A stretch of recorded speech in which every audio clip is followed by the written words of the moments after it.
नमस्कार dear students, स्वागत है आप सभी का सिलेक्शन एकेडमी के इस YouTube चैनल पर, जहां पर हम बात करते हैं सामान्य विज्ञान की। जो आपकी सभी एग्ज़ाम LDC, पटवार, ग्राम सेवक, इन सभी के अंदर जो है सारे टॉपिक कवर किए जाते हैं, चाहे CET का हो, रीट का हो, ये सभी जो है वैकेंसियाँ जिनके टॉपिक अपन कवर कर रहे हैं यहाँ पे। तो यहाँ पे स्वागत है आपका फिर से एक बार इस YouTube चैनल पर एक नए टॉपिक के साथ, और उम्मीद करते हैं कि आप भी ज़बरदस्त होंगे, मस्त होंगे और अपनी पढ़ाई के अंदर व्यस्त होंगे। तो आज का टॉपिक रहने वाला है आपका रेस्पिरेटरी सिस्टम, श्वसन तंत्र। और इसके अलावा मैं बताना चाहूँगा आपको कि जो हमने पहले टॉपिक पढ़े हैं, बहुत सारे टॉपिक हमने पढ़े हैं, तो निश्चित रूप से उनको आपने विजिट किया होगा। अगर आपने विजिट नहीं किया है तो उन सभी टॉपिक्स को आप प्लेलिस्ट के अंदर प्राप्त कर सकते हैं। एक एक टॉपिक को बहुत अच्छे से करवाया है मैंने, तो उन सभी टॉपिक को आप जो है यहाँ पे देख सकते हैं। और कंटेंट अगर अच्छा लग रहा है तो निश्चित रूप से आप इस चैनल को सब्सक्राइब करें और अपने दोस्तों तक पहुंचाएं इस चैनल को। जो भी आपके नज़दीकी रिलेशन के अंदर तैयारी कर रहे हैं उन सभी तक इस चैनल को पहुंचाएं और हमारा सपोर्ट करें। और हम आपके साथ जो है इस सपोर्ट के लिए बने रहेंगे, और जो भी आप जो वैकेंसी की तैयारी करेंगे उसका संपूर्ण कोर्स जो है अपन यहाँ पे YouTube के माध्यम से आपको प्रोवाइड कराएंगे। तो चलिए बात करते हैं अपन रेस्पिरेटरी सिस्टम की। तो जो रेस्पिरेटरी सिस्टम है हमारा, सबसे पहले अगर अपन देखें कि भाई ये कार्य क्या करता है, तो जैसे पहले भी अपन ने तंत्र पढ़े हैं उन सभी के अंदर उनकी कार्य की बात करी है, तो वैसे ही अगर अपन रेस्पिरेटरी सिस्टम की बात करें तो इसका कार्य क्या होता है। तो आप देखो, हमने पढ़ा था पाचन तंत्र, हमने क्या पढ़ा था, पाचन तंत्र हमने पढ़ा था। तो पाचन तंत्र के अंदर हमने देखा कि भाई पाचन तंत्र के अंदर हमने क्या जो है यहाँ पे देखा था कि जो कार्बोहाइड्रेट है, प्रोटीन है, वसा है, इन सब को ये जटिल अणुओं के अंदर काउंट किए जाते हैं। और इनके जो है अपघटन से हमें क्या मिला था, फाइनली हमने कहा कि भी ग्लूकोज मिलता है। यहाँ पे क्या मिलता है, ग्लूकोज मिलता है। तो इस ग्लूकोज से एनर्जी कैसे मिलेगी, ये ग्लूकोज तो हमें मिल गया, लेकिन इस ग्लूकोज के माध्यम से हमें एनर्जी कैसे मिलेगी, इस एनर्जी को प्राप्त करने की जो तंत्र है, इस ऊर्जा प्राप्त करने का जो तंत्र है, उसी को अपन क्या कहते हैं यहाँ पे, श्वसन के अंदर कहते हैं। उसी को अपन क्या कहेंगे यहाँ पे, श्वसन के अंदर कहेंगे। तो यहाँ पे आप देखेंगे कि जो हमारा श्वसन तंत्र है, देखो बात करते हैं अपन श्वसन तंत्र की। अगर अपन श्वसन तंत्र की बात करते हैं तो श्वसन तंत्र का काम ये होगा कि हमें जो ग्लूकोज मिला है उस ग्लूकोज के साथ ऑक्सीजन को मिलाकर क्या करना, ऊर्जा प्राप्त करना। क्या करना, ऊर्जा प्राप्त करना, ये काम रहेगा इसका मेनली। ऊर्जा प्राप्त करने का कार्य किसका रहेगा, श्वसन तंत्र का कार्य रहेगा।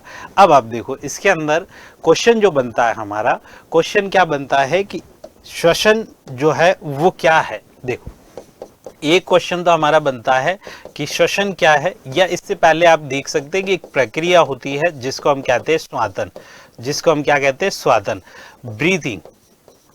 एक प्रक्रिया होती है जिसको हम क्या कहते हैं, ब्रीथिंग कहते हैं। अब ब्रीथिंग का मतलब क्या होता है, ब्रीथिंग का सामान्य सा मतलब है श्वास लेना और श्वास छोड़ना। इसका मतलब क्या है, श्वास लेना और श्वास छोड़ना, श्वास लेना और श्वास छोड़ना, श्वास लेना और श्वास छोड़ना, ये हमारा क्या कहलाता है, ब्रीथिंग कहलाता है।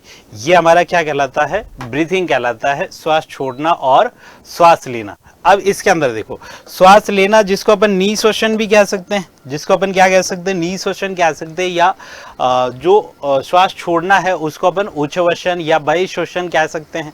भी वायु अंदर अपन ले रहे हैं और वायु अपन छोड़ रहे हैं, तो ये हमारा क्या होगा, ब्रीथिंग होगा। इसके अंदर श्वास लेने का जो प्रोसेस होता है वो जनरली अपन कहते हैं ये 3 सेकंड का होता है और ये 2 सेकंड का होता है। तो ये कुल मिला के 5 सेकंड की प्रोसेस होती है। पूरी प्रोसेस कितनी होती है, 5 सेकंड की ये प्रोसेस होती है, इसके अंदर समय लगता है। ठीक है, ये जो ब्रीथिंग है इसका क्वेश्चन आपके कई बार पूछा गया है कि ब्रीथिंग क्या है। अब इसके ऑप्शन सुनो, देखो अपन स्वादन के अंदर ब्रीथिंग के अंदर ये पढ़ते हैं कि श्वसन क्रिया, जिस श्वसन क्रिया भी नाम ले सकते हैं। अब श्वसन क्रिया के अंदर केवल श्वास लेना ही नहीं है या केवल श्वास छोड़ना ही नहीं है, दोनों को जब आप एक साथ बोलेंगे तब आप कहेंगे श्वसन क्रिया है ये, तब क्या है, श्वसन क्रिया है।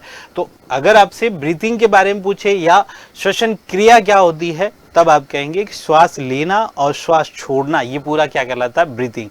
और इसको काउंट किससे करते हैं, श्वसन क्रिया को इसको मापते किससे हैं, मेजर किससे करते हैं, तो ये स्पाइरोमीटर से करते हैं, स्पाइरोमीटर से। अब इसको मेजर करने का मतलब है कि 1 मिनट के अंदर जो श्वसन की प्रक्रिया है वो कितनी बार होती है।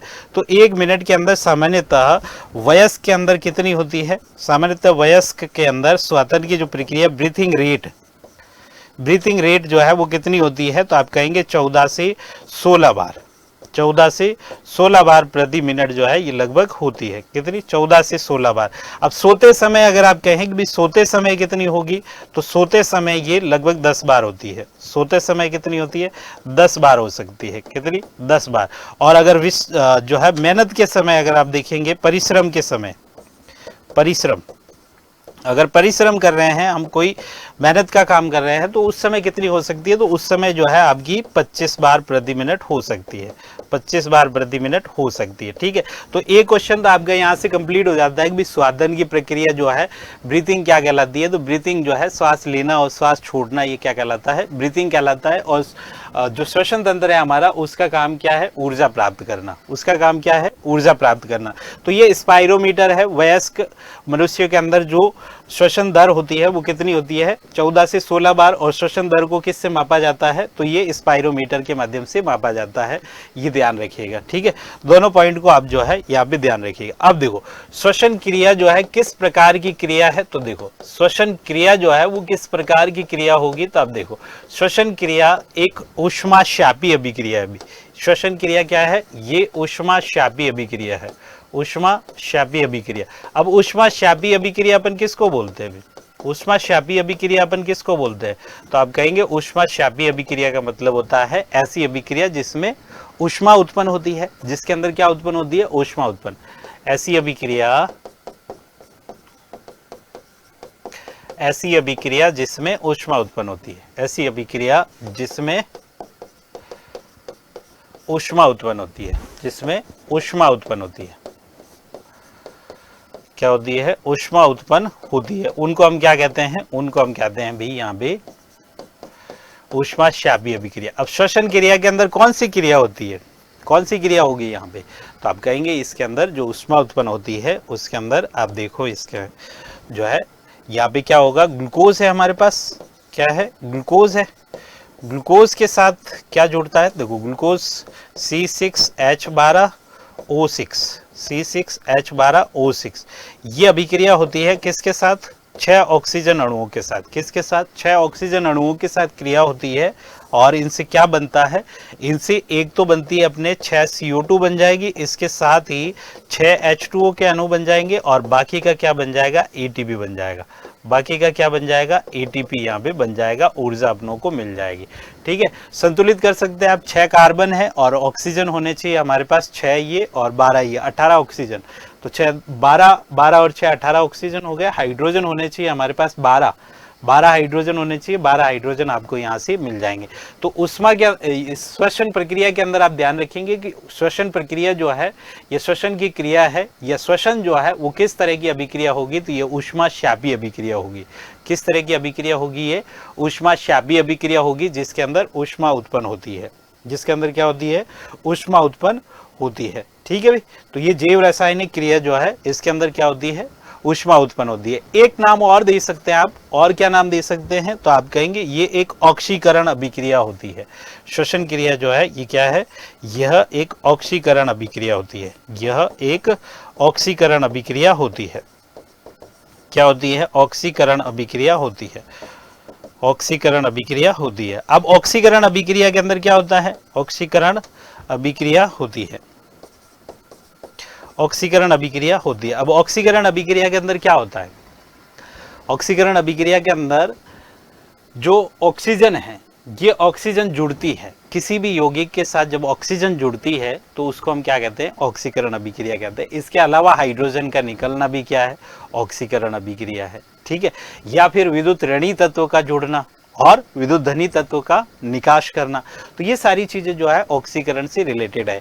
जब अपन ऑक्सीकरण और अपचयन की अभिक्रियाएं पढ़ेंगे केमिस्ट्री का जो टॉपिक लेंगे उसके अंदर हम जो है इसकी डिटेल के अंदर बात करेंगे, किस तरह से इलेक्ट्रॉन जो है, कौन इलेक्ट्रॉन त्यागता है, कौन इलेक्ट्रॉन युग्म ग्रहण करता है, ये सारी चीज़ों की बात अपन यहाँ पे करेंगे। ठीक है, अभी जो है हमारा श्वसन क्रिया के अंदर जो C6H12O6 ये ग्लूकोज है, ये किसके साथ क्रिया करेगा, ऑक्सीजन के साथ क्रिया करेगा और हमें क्या देगा, ATP। अब एक सवाल हमारा बन रहा है कि भाई ATP क्या है, तो ATP का फुल फॉर्म आप देख सकते हैं यहाँ पे। ATP जो है, ATP को अपन क्या कहते हैं, एडिनोसिन ट्राइफॉस्फेट।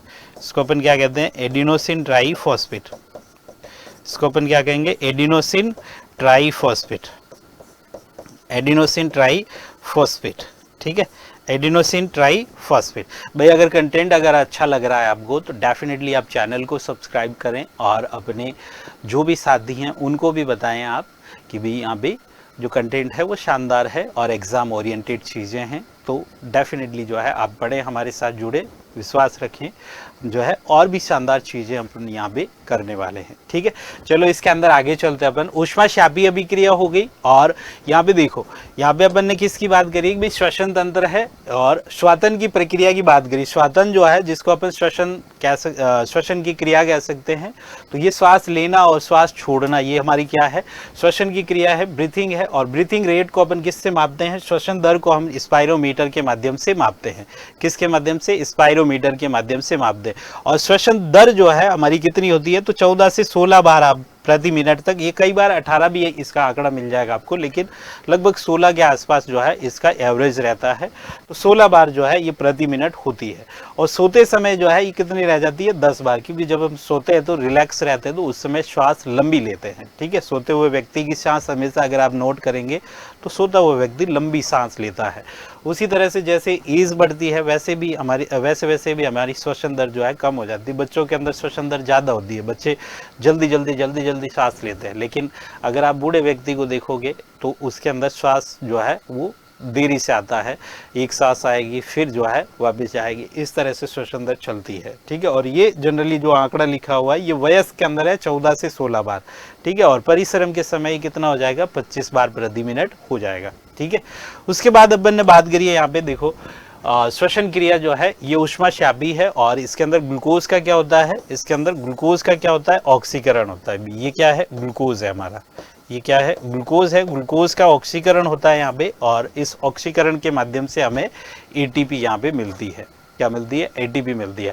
अब देखो श्वसन तंत्र के डायग्राम पे चलते हैं अपन। श्वसन तंत्र का डायग्राम जो है क्या होता है देखिएगा, ये श्वसन तंत्र का डायग्राम आपको यहाँ पे दिख रहा है। अब श्वसन तंत्र के डायग्राम से आप प्रीवियस ईयर के क्वेश्चन देखोगे ना, प्रीवियस ईयर क्वेश्चन श्वसन तंत्र से जो क्वेश्चन बना हुआ है उसमें ज्यादातर क्वेश्चन आपको ऐसे मिलेंगे जिसके अंदर हमें श्वसन तंत्र के अंगों के बारे में पूछा गया है कि भाई ये अंग श्वसन तंत्र का है या नहीं है। ठीक है, इस तरह का क्वेश्चन अपनों से पूछा गया है ज्यादातर।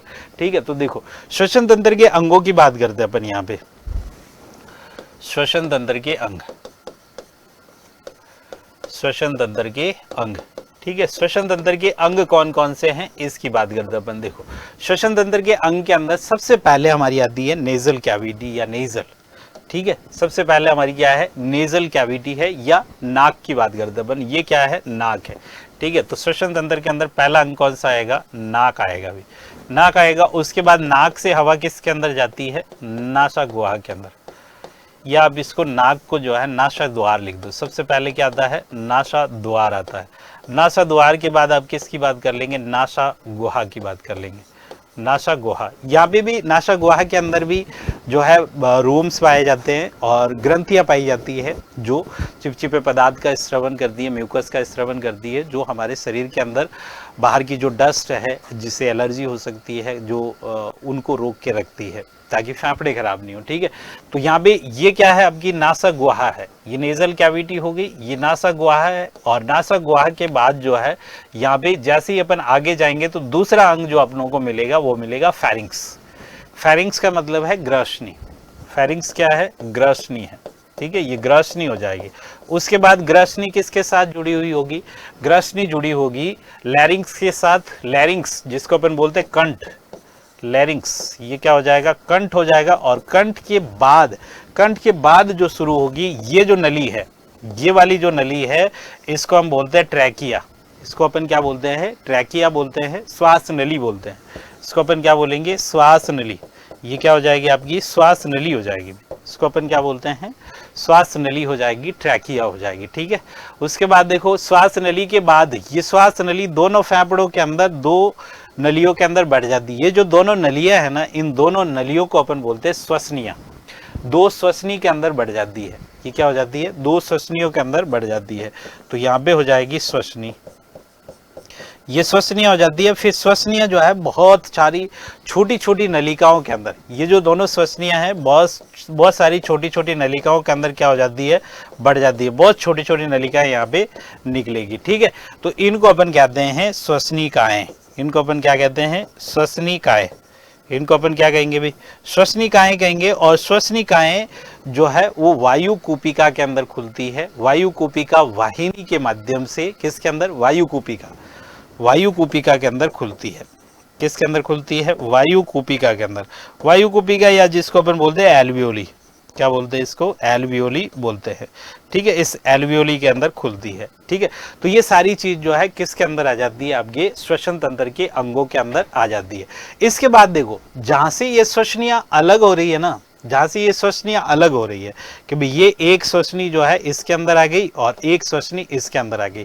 उसके बाद ये प्राथमिक श्वसनी हो गई, द्वितीयक श्वसनी हो गई, तृतीयक श्वसनी हो गई, और ऐसे करके आगे जो है अंतः श्वसनिकाएं और भी जो है बहुत सारी श्वसनिकाएं, पतली पतली नलिकाएं जो है एक जाल बन जाता है, एक पूरा क्या बन जाता है, जाल बन जाता है। और इन जाल के बाद अंतिम रूप से आपको क्या मिलती है, इस तरह के कोष्ठक मिलते हैं जिनको अपन कहते हैं वायु कोष्ठक या वायु कूपिका कहते हैं, जिनको अपन एल्वियोली कहते हैं। और ये एल्वियोली जो है इन फेफड़ों की संरचनात्मक और क्रियात्मक इकाई होती है, ऐसा अपन पढ़ते हैं, ठीक है। तो ये कूपिका जो है इनकी संरचनात्मक और क्रियात्मक होगी, और आगे जाके अपन पढ़ेंगे अभी कि इसके अंदर गैसों का जो विनिमय है वो किसके द्वारा होता है, इसी कूपिका के द्वारा होता है। भाई जो ब्लड के अंदर CO2 है उसको बाहर निकालना है, ऑक्सीजन को अंदर डालना है, ये सारी काम कौन करता है, यही करता है, ठीक है। अब यहाँ पे जो जानने योग्य बात है वो ये है कि इनमें से और भी कौन से श्वसन तंत्र के अंग हो सकते हैं। तो अभी यहाँ पे फेफड़ों का नाम तो नहीं आया, तो फेफड़े क्या है, श्वसन तंत्र का अंग है। फेफड़े क्या है, श्वसन तंत्र का अंग है। इसके अलावा एक चीज आप यहाँ पे देखो, पसलियों के नीचे, फेफड़ों के नीचे यहाँ पे एक संरचना मिलेगी आपको, पेशीय संरचना मिलेगी, इसको अपन कहते हैं तनपुट, तनपुट या डायफ्राम। इसको हम क्या कहते हैं, डायफ्राम कहते हैं, इसको अपन क्या कहते हैं, डायफ्राम। और एक आपको मिलेगी इंटरकोस्टल पेशिया, एक क्या मिलेगी आपको, इंटरकोस्टल पेशिया, एक आपको मिलेगी इंटरकोस्टल पेशिया, इंटरकोस्टल पेशिया मिलेगी। इन सभी अंगों के माध्यम से यहाँ पे क्या होती है, श्वसन की क्रिया होती है।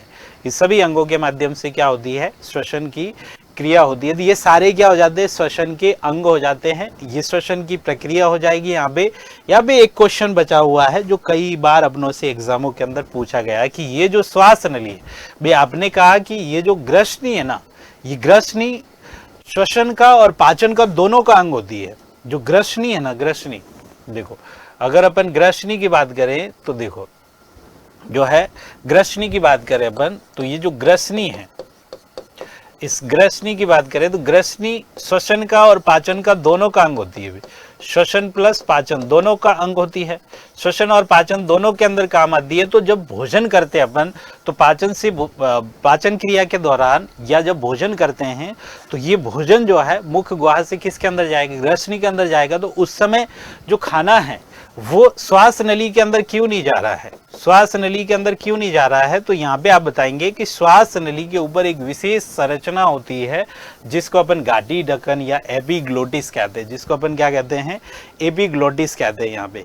तो ये एपिग्लोटिस होगा। यहाँ पे श्वास नली के ऊपर क्या, कौन सा ढक्कन पाया जाता है, एपिग्लोटिस, एपिग्लोटिस। इसकी बात भी करेंगे अपन कि ये क्या चीज होता है। तो एपिग्लोटिस जो है वो खाने को श्वास नली में जाने से रोकता है, भोजन को श्वास नली में जाने से रोकने का कार्य किसके द्वारा किया जाता है। तो आप कहेंगे यहाँ पे ये एपिग्लोटिस के माध्यम से किया जाता है। अब अपन इनके एक एक जो अंग है इनकी बात करते हैं। नासा द्वार है, नासा गुहा है, इनकी बात अपन करते हैं, ठीक है।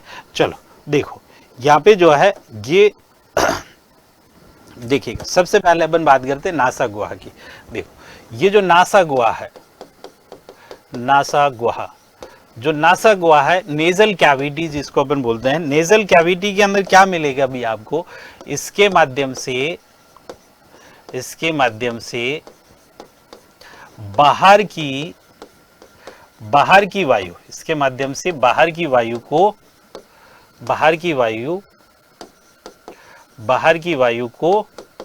शरीर में प्रवेश कराते हैं, क्या कराते हैं, शरीर में प्रवेश कराते हैं, बाहर की वायु को शरीर में प्रवेश कराते हैं, ठीक है, बाहर की वायु को शरीर में प्रवेश कराते हैं। उसके बाद आप देखो इसके अंदर जो है नासा गुहा के अंदर, इसमें देखो, इसमें रोम व श्लेष्मिक ग्रंथियां होती है, श्लेष्मिक ग्रंथियां होती है जो बाहर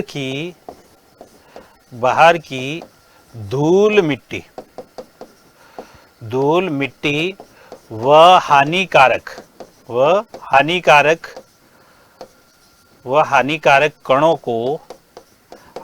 कणों को फेफड़ों में जाने से रोकती है, जो हानिकारक कणों को फेफड़ों में जाने से रोकती है,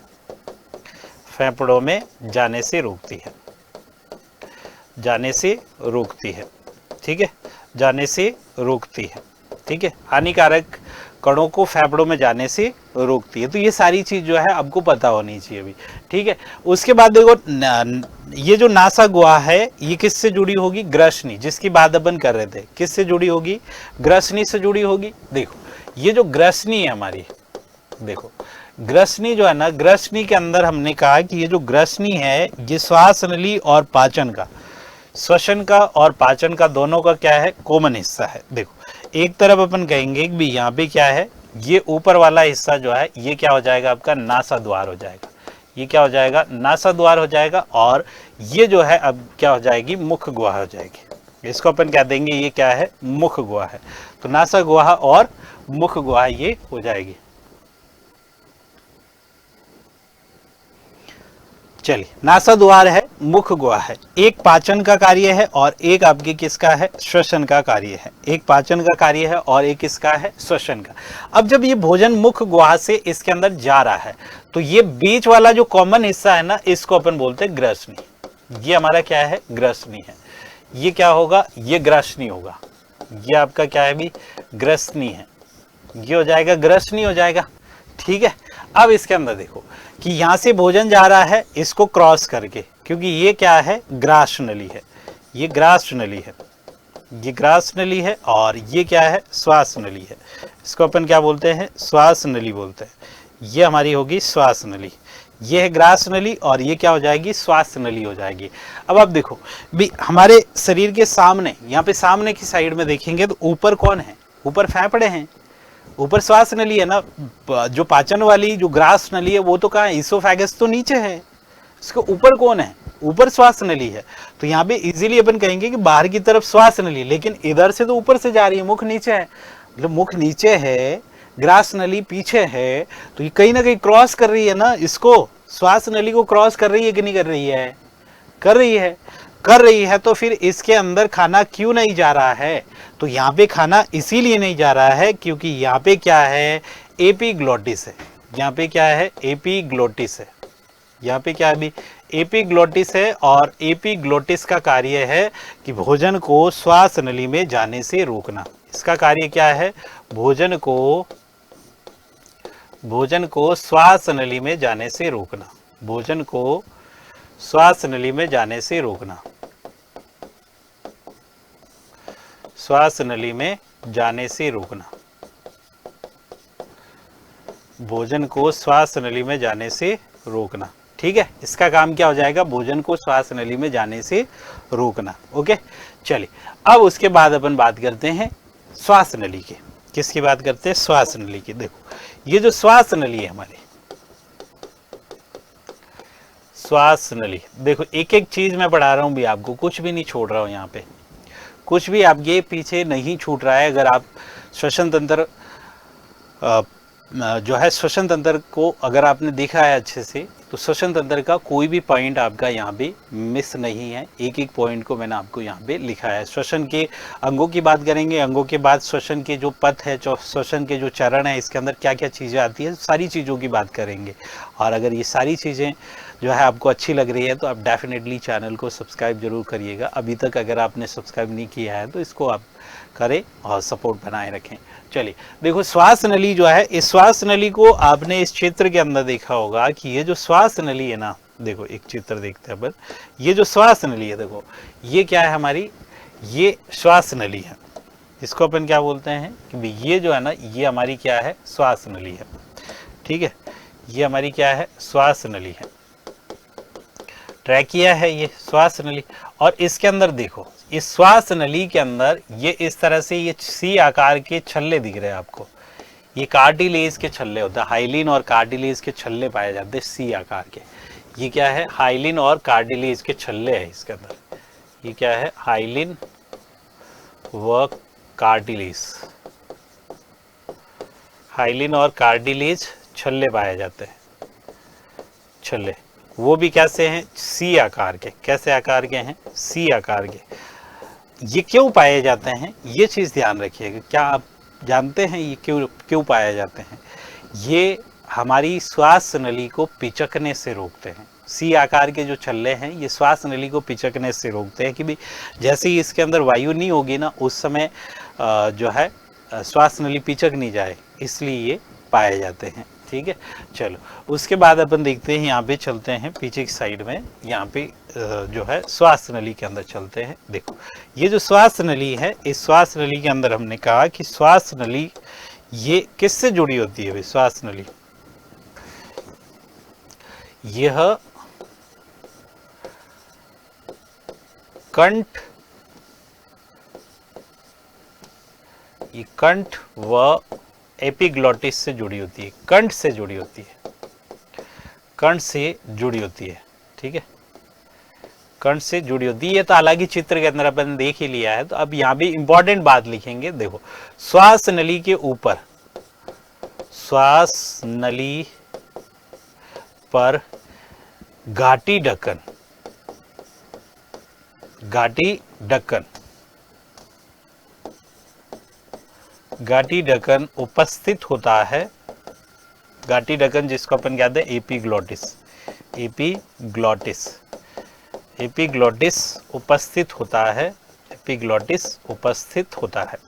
एपिग्लॉटिस उपस्थित होता है, जो जिसका काम होता है भोजन को श्वास नली में जाने से रोकना। उपस्थित होता है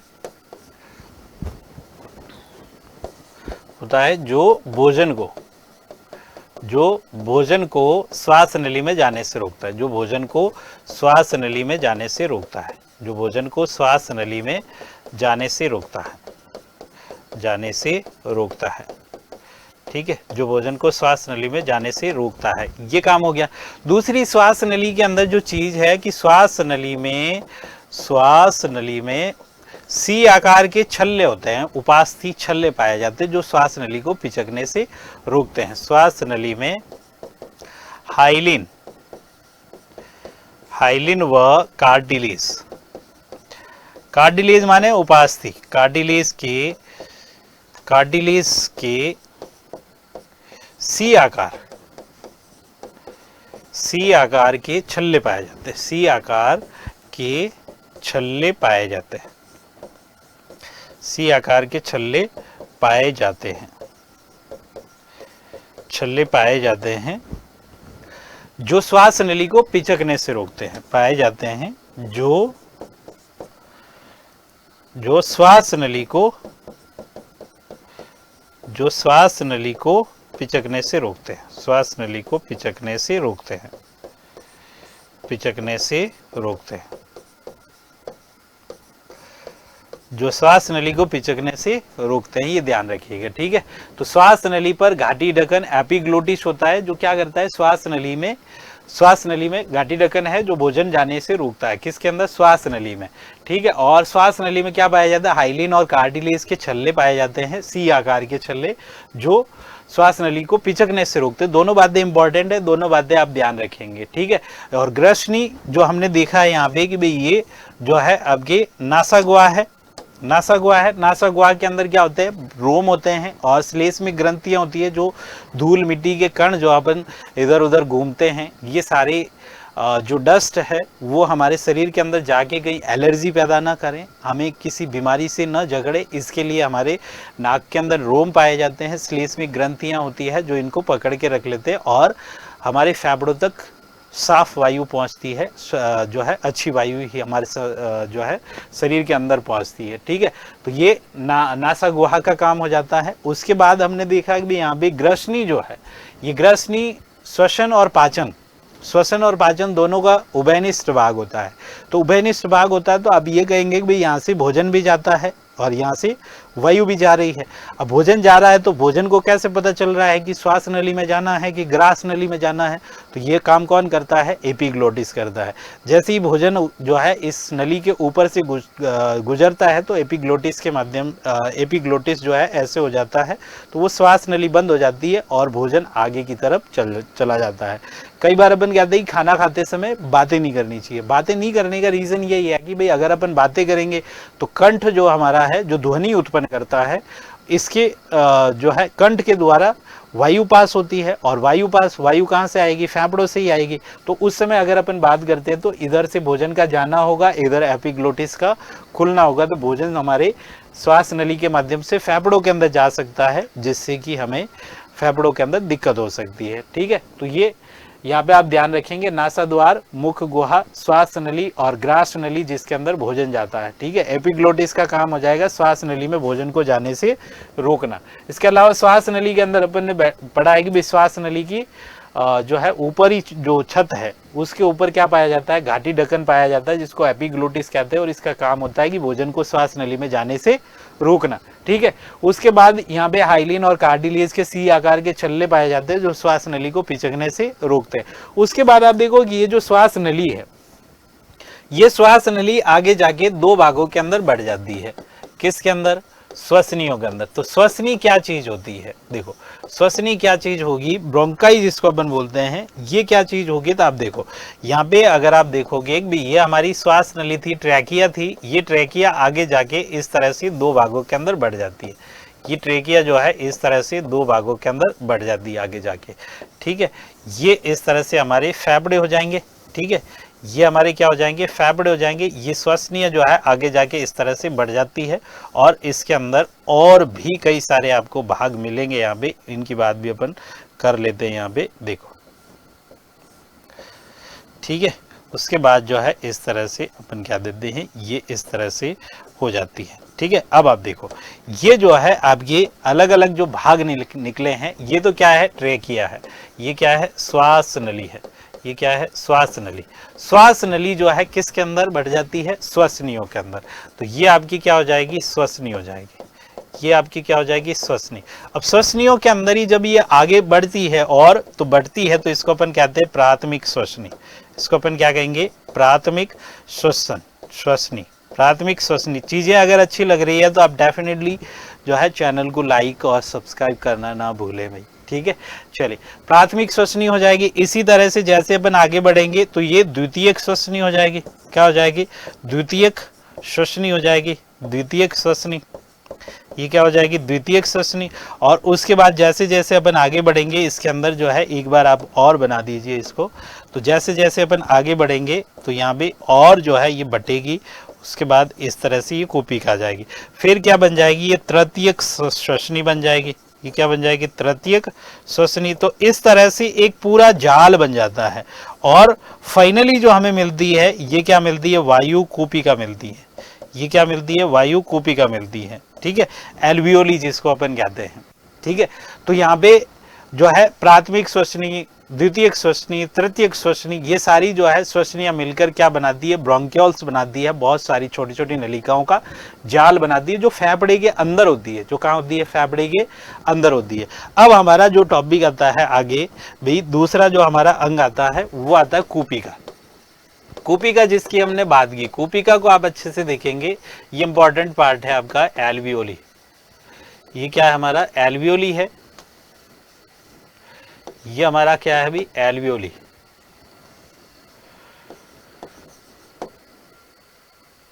ठीक है, एल्वियोलाई। ये जो एल्वियोलाई है, ये एल्वियोलाई क्या करता है अभी फेफड़ों के अंदर, देखो इसको अपन क्या कहते हैं,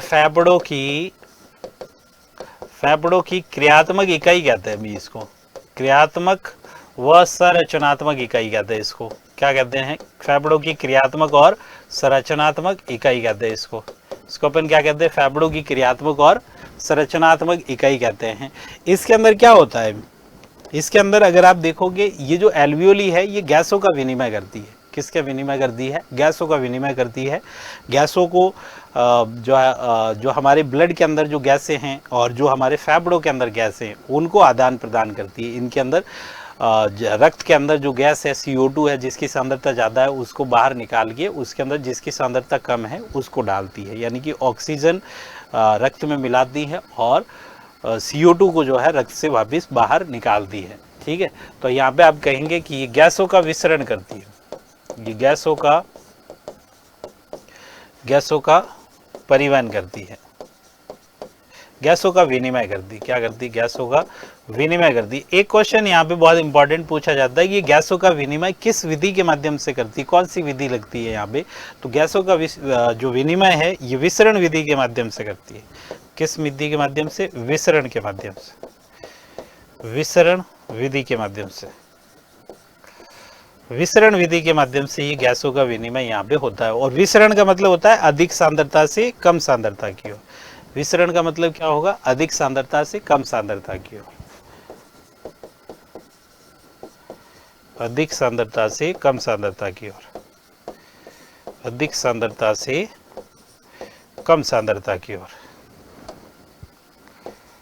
कम सांद्रता की ओर।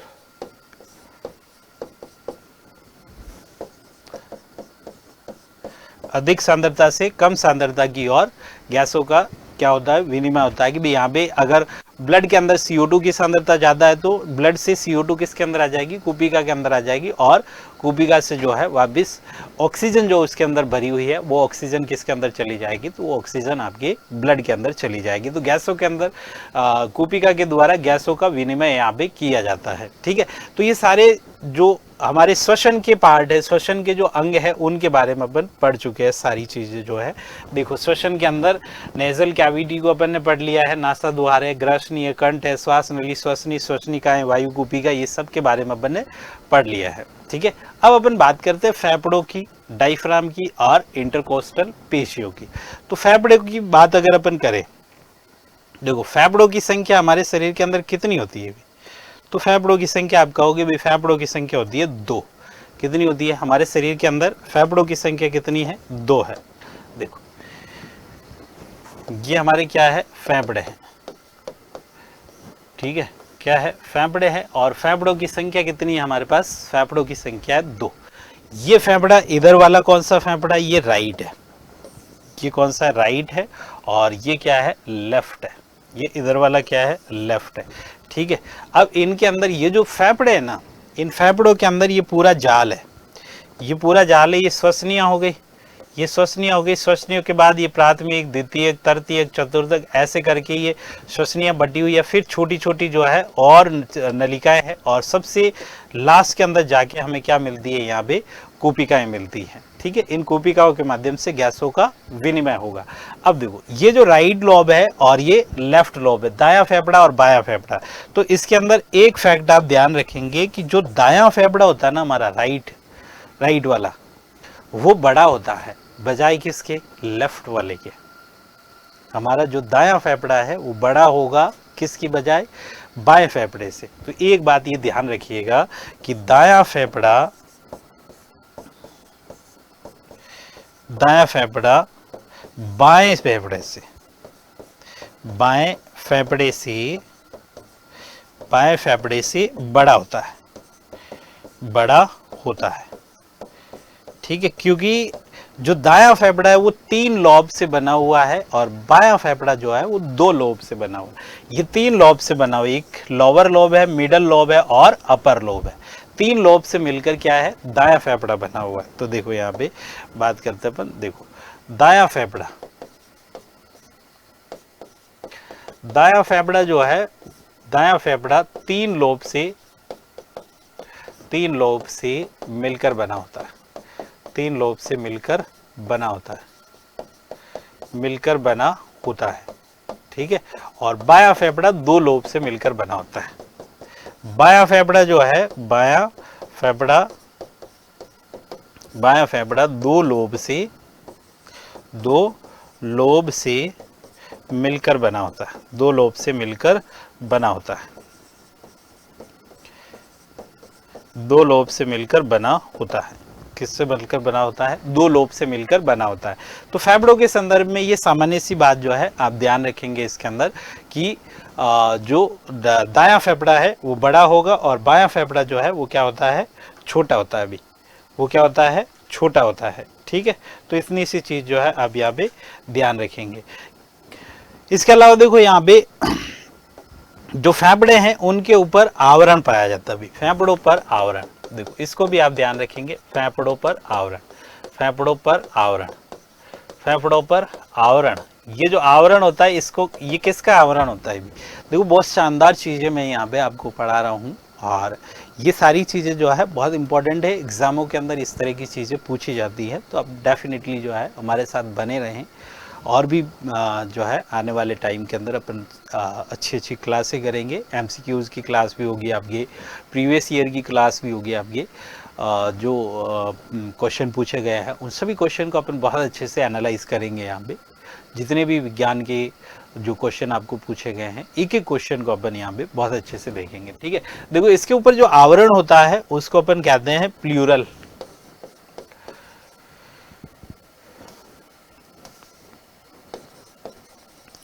प्लूरल का पैराइटल प्लूरा बोलते हैं इसको, या प्लूरा बोल दो आप। प्लूरा का प्लूरा मेम्ब्रेन होती है। क्या होती है? प्लूरा मेम्ब्रेन होती है यहाँ पे, ठीक है। प्लूरा मेम्ब्रेन होती है। अब ये जो प्लूरा मेम्ब्रेन है ना, देखो ये मान लो फेफड़े है, तो इन फेफड़ों के बीच में ये दो जो झिल्लियां, एक आंतरिक झिल्ली है और एक बाह्य झिल्ली है। यहाँ पे क्या है? दो झिल्लियां नजर आएगी आपको। ये जो आवरण है ना, इस आवरण के अंदर आपको दो झिल्लियां नजर आएगी। एक बाह्य झिल्ली नजर आएगी, एक तो क्या है? बाह्य झिल्ली नजर आएगी आपको। एक तो बाह्य झिल्ली नजर आएगी और एक आपको आंतरिक झिल्ली नजर आएगी। एक आपको क्या है? आंतरिक झिल्ली नजर आएगी। एक बाह्य झिल्ली और एक आंतरिक झिल्ली, दो झिल्लियां आपको यहाँ पे नजर आएगी। देखो बाह्य झिल्ली को अपन बोलते हैं पैराइटल प्लूरा। इसको अपन क्या बोलते हैं? पैराइटल प्लूरा बोलते हैं या पैराइटल झिल्ली बोलते हैं इसको क्या बोलते हैं? पैराइटल झिल्ली बोला जाता है, ठीक है। और जो आंतरिक झिल्ली है इसको अपन बोलते हैं विसरण झिल्ली। इसको अपन क्या बोलते हैं? विसरण झिल्ली बोलते हैं। इसको आप क्या बोलोगे भाई? विसरण झिल्ली बोलोगे, ठीक है। तो ये बाह्य झिल्ली पैराइटल हो गई और आंतरिक क्या हो गई? विसरण। इनके बीच में एक द्रव पाया जाता है, इनके बीच में द्रव पाया जाता है जिसको अपन कहते हैं प्लूरल फ्लूइड या प्लूरल द्रव कहते हैं इसको अपन क्या कहते हैं? प्लूरल द्रव कहेंगे। तो ये ध्यान रखिएगा। इसके ऊपर ये आवरण होता है, फेफड़ों के ऊपर जो आवरण होता है उसको अपन क्या कहते हैं? प्लूरा कहते हैं। उसको अपन क्या कहते हैं भी? प्लूरा कहते हैं। और बाह्य झिल्ली जो है पैराइटल झिल्ली और आंतरिक झिल्ली जो है विसरण झिल्ली कहलाती है, ठीक है। इनके मध्य ये जो द्रव भरा हुआ है, ये दोनों जो है झिल्लियों के मध्य क्या घर्षण को कम करता है। क्या करता है भी? घर्षण को कम करता है, ठीक है। चलिए, अगर इनकी स्थिति पूछ ले आपसे कि भाई मानव के जो फेफड़े हैं वो कहाँ पे स्थित होते हैं, तो वक्षीय गुहा के अंदर स्थित होते हैं। ये किसके अंदर होते हैं? वक्षीय गुहा के अंदर स्थित होते हैं। ये किसके अंदर होते हैं? वक्षीय गुहा के अंदर स्थित होते हैं, वक्षीय गुहा में, ठीक है। अब देखो, अब एक शानदार चीज की चर्चा करते हैं आपके, बहुत शानदार चीज है। देखो फेफड़ों के आयतन से और क्षमताओं से संबंधित क्वेश्चन कई बार पूछा जाता है, और ऐसा आप सामान्य विज्ञान के अंदर कहीं पे भी आप टॉपिक पढ़ोगे ना, ये चीज आपको नहीं पढ़ाई जाएगी, बिल्कुल भी नहीं पढ़ाई जाएगी आपको ये चीज कि फेफड़ों से संबंधित फेफड़ों से संबंधित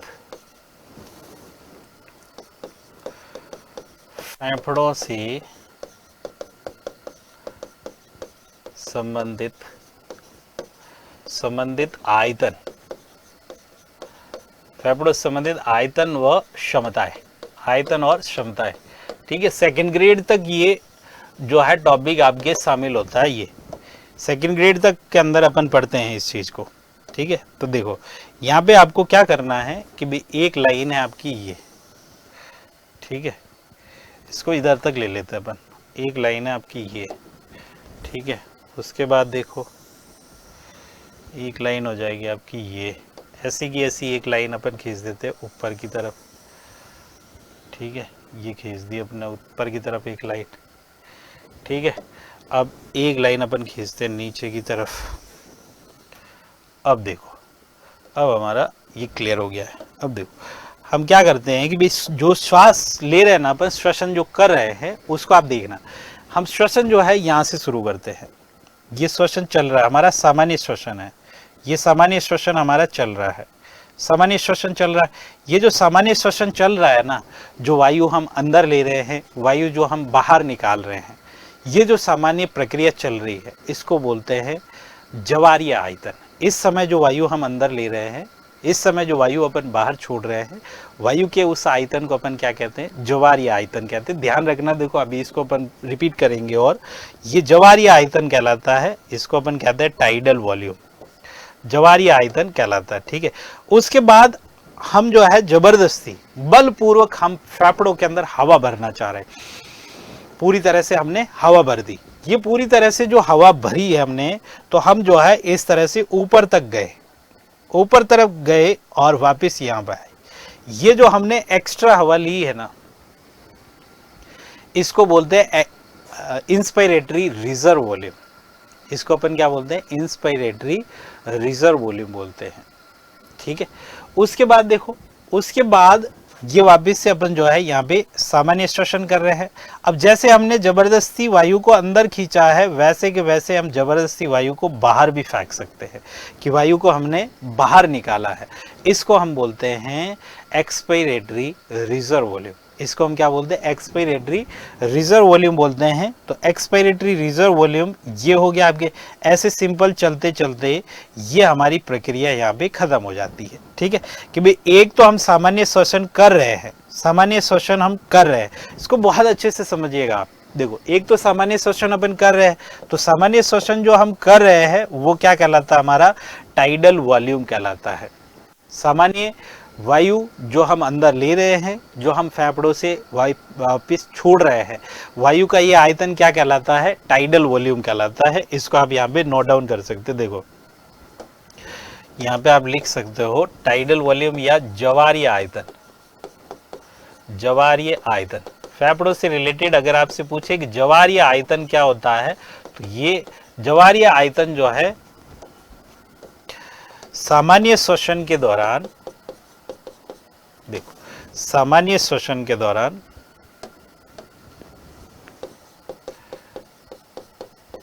सामान्य श्वसन के दौरान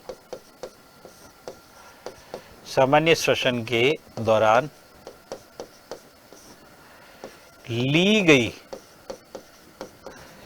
गई व छोड़ी गई वायु का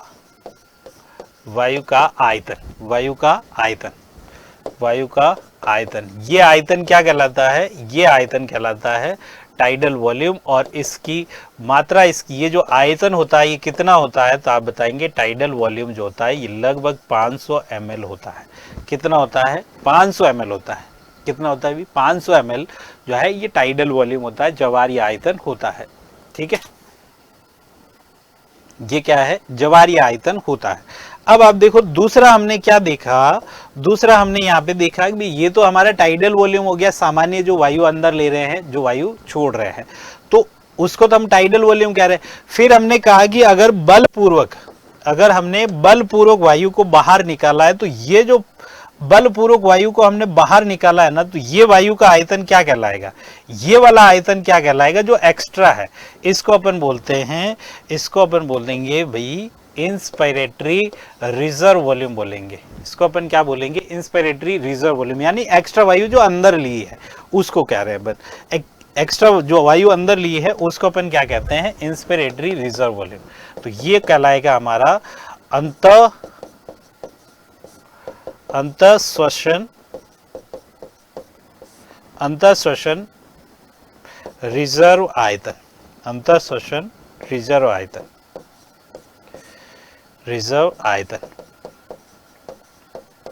अंतःश्वासित रिजर्व आयतन कहते हैं इसको, आयतन कहते हैं। इंस्पिरेटरी रिजर्व वॉल्यूम, इसको अपन क्या कहेंगे, इंस्पिरेटरी रिजर्व वॉल्यूम कहेंगे इसको। तो ये होगी आपकी बलपूर्वक अंतःश्वासित की गई वायु, बलपूर्वक अंतःश्वासित की गई वायु को अपन क्या कहेंगे यहाँ पे जो है इंस्पिरेटरी रिजर्व वॉल्यूम कहेंगे। बलपूर्वक अंतःश्वासित, बलपूर्वक अंतःश्वासित की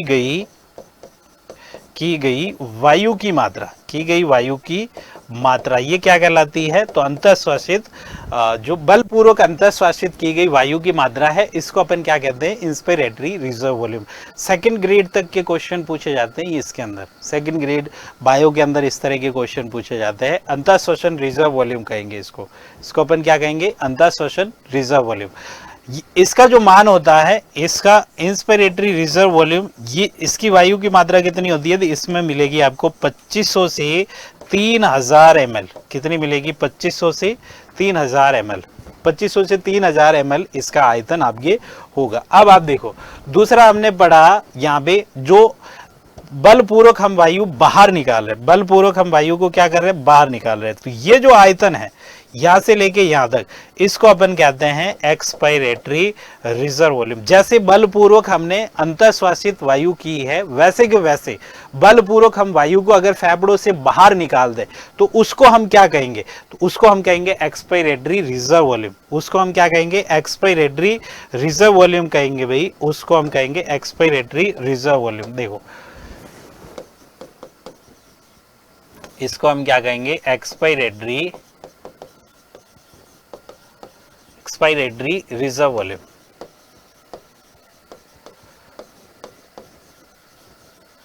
इसको अपन क्या कहेंगे, एक्सपायरेटरी रिजर्व वॉल्यूम। तो यहां पे आप कहेंगे बलपूर्वक निश्वासित की गई वायु का आयतन। यहां पे आप क्या कहेंगे, बलपूर्वक निश्वासित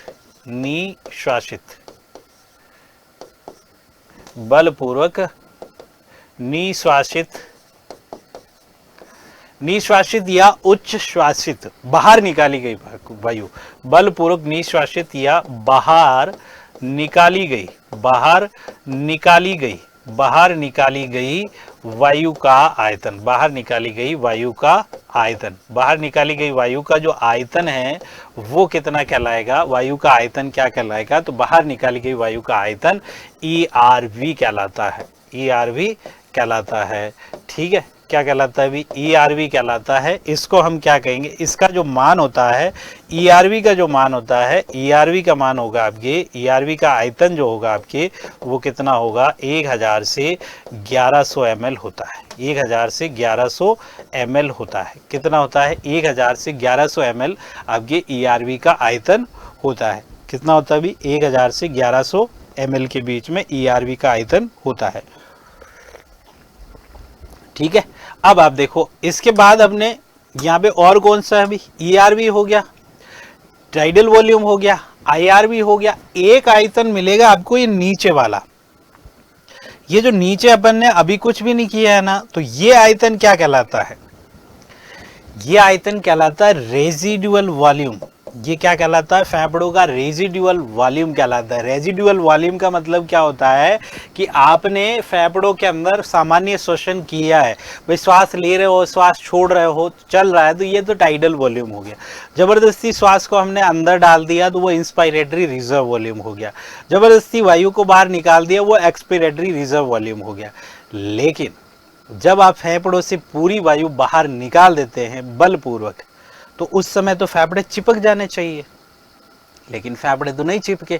इसका मतलब अभी भी उसके अंदर वायु भरी हुई है, अभी भी उसके अंदर वायु भरी हुई है। तो ये जो वायु बलपूर्वक या एक्सपायरेटरी रिजर्व वॉल्यूम करने के बाद, बलपूर्वक वायु का निःश्वसन करने के बाद, बलपूर्वक फेफड़ों से वायु निकालने के बाद भी वायु जो फेफड़ों के अंदर बच जाती है, उस वायु के आयतन को हम क्या कहते हैं? रेजिडुअल वॉल्यूम कहते हैं, या इसको फेफड़ों का अवशिष्ट आयतन कहते हैं। इसको अपन क्या कहते हैं? फेफड़ों का अवशिष्ट आयतन कहते हैं। तो यहाँ पे आप देखेंगे फेफड़ों का जो अवशिष्ट आयतन है वो क्या हो जाएगा? फेफड़ों का जो अवशिष्ट आयतन है, अवशिष्ट आयतन, फेफड़ों का अवशिष्ट आयतन जिसको अपन कहते हैं रेजिडुअल वॉल्यूम, इसको अपन क्या कहते हैं? Residual volume. अब रेजिडुअल वॉल्यूम की परिभाषा क्या लिखोगे भैया? क्या परिभाषा लिखोगे इसकी?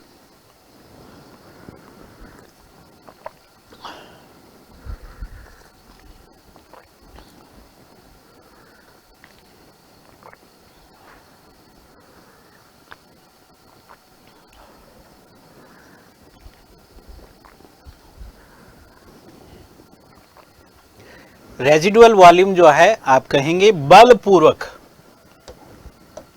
बलपूर्वक निःश्वसन के बाद भी फेफड़ों में बची हुई वायु का आयतन क्या कहलाता है? रेजिडुअल वॉल्यूम कहलाता है।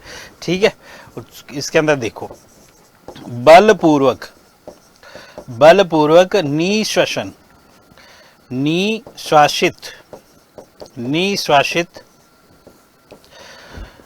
निःश्वासित या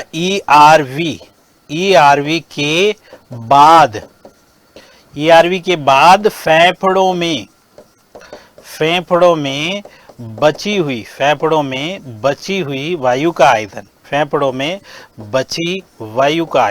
बची वायु का आयतन जो है ये क्या कहलाता है? जो है वायु का आयतन अवशिष्ट आयतन कहलाता है। ये क्या कहलाता है? अवशिष्ट आयतन कहलाता है। अवशिष्ट आयतन कहलाता है। इसको अपन क्या कहेंगे? अवशिष्ट आयतन कहते हैं, रेजिडुअल वॉल्यूम कहते हैं। अब देखो यहाँ पे ये 4 प्रकार के आयतन आपके सामने, कितने प्रकार के हैं? 4 प्रकार के आयतन मैंने आपको बताए हैं। टाइडल वॉल्यूम है, आईआरवी है, ईआरवी है और रेजिडुअल। फेफड़ों से रिलेटेड ये 4 आयतन आपको ध्यान रखने। टाइडल वॉल्यूम क्या है? टाइडल वॉल्यूम सामान्य रूप से जो हम श्वसन कर रहे हैं कि वायु अंदर ले रहे हैं, वायु जो है अपन छोड़ रहे हैं, तो जो आयतन वायु का अंदर जा रहा है, जो वायु का आयतन बाहर निकल रहा है सामान्य तौर पर, उसको तो अपन कहेंगे जो है आपका टाइडल वॉल्यूम, जवारी आयतन होगा और इसका मान होता है 500 ml। ठीक है, और उसके बाद जबरदस्ती या बलपूर्वक हम जो है वायु फेफड़ों के अंदर भरते हैं, उसको अपन कहते हैं इंस्पिरेटरी रिजर्व वॉल्यूम। उसको अपन क्या कहते हैं? इंस्पिरेटरी रिजर्व वॉल्यूम कहते हैं। और ये इंस्पिरेटरी रिजर्व वॉल्यूम जो ये एक्स्ट्रा आपको दिख रहा है, ये आपका क्या होता है? इंस्पिरेटरी रिजर्व वॉल्यूम हो गया। उसी तरह से अपन जबरदस्ती वायु को बाहर भी निकाल सकते हैं, बलपूर्वक वायु को बाहर निकाल सकते हैं। तो ये बलपूर्वक वायु को जो बाहर निकाल सकते हैं ये होता है एक्सपायरेटरी रिजर्व वॉल्यूम। और बलपूर्वक वायु को बाहर निकालने के बाद भी जो वायु का आयतन हमारे फेफड़ों के अंदर बच जाता है उसको हम कहते हैं रेजिडुअल वॉल्यूम, अवशिष्ट आयतन। फेफड़ों का अवशिष्ट आयतन क्या कहलाता है? जो बलपूर्वक निःश्वासित वायु के बाद भी जो आयतन हमारे फेफड़ों के अंदर बच जाता है उसको हम क्या कहेंगे? यहाँ पे रेजिडुअल वॉल्यूम कहेंगे। ठीक है, तो ये 4 आयतन आपको ध्यान रखने। अब बात आती है, 4 आयतन तो हो गए, एक आयतन लिखा हमने और एक लिखा है क्षमताएं। एक तो हमारा क्या है? आयतन है, एक है क्षमताएं। तो यहाँ पे क्षमताओं के भी यहाँ पे परिभाषाएं मिलती है अपनों को। तो क्षमताओं की परिभाषा आप देखेंगे, एक परिभाषा मिलेगी आपको inspiratory capacity, IC, inspiratory capacity. ये क्या होती है? Inspiratory capacity. देखो, एक तो आपको मिलेगी यहाँ पे इंस्पिरेटरी कैपेसिटी, इंस्पिरेटरी कैपेसिटी। ठीक है, एक मिलेगी आपको एक्सपिरेटरी कैपेसिटी। क्या मिलेगी? Expiratory capacity, EC. एक मिलेगी आपको functional residual capacity, functional residual capacity, functional residual capacity. ठीक है, एक आपको यहाँ पे मिलेगी वाइटल कैपेसिटी। क्या मिलेगी? Vital capacity. और finally total lungs capacity, total lungs capacity, फेफड़ों की संपूर्ण क्षमता, फेफड़ों का पूरा आयतन कितना होता है। तो यहाँ पे inspiratory capacity, expiratory capacity, FRC, vital capacity, TLC, इन सभी की बातें हम करेंगे, लेकिन इस पार्ट के अंदर नहीं। आज का समय जो है होता है पूरा, मिलेंगे अपन इसके नेक्स्ट पार्ट के अंदर। तो आपने जो है ये पार्ट अगर बहुत अच्छे से देखा है और बहुत शानदार कंटेंट लगा तो चैनल को सब्सक्राइब करके रखिएगा, आप लाइक शेयर भी करके रखिएगा। मिलते हैं अपन इसके नेक्स्ट पार्ट के अंदर। तो यहाँ पे हमारे साथ सिलेक्शन एकेडमी के इस यूट्यूब चैनल पर बने रहने के लिए आप सभी का तहे दिल से धन्यवाद। नमस्कार। मिलते हैं अपन इसके नेक्स्ट पार्ट के अंदर।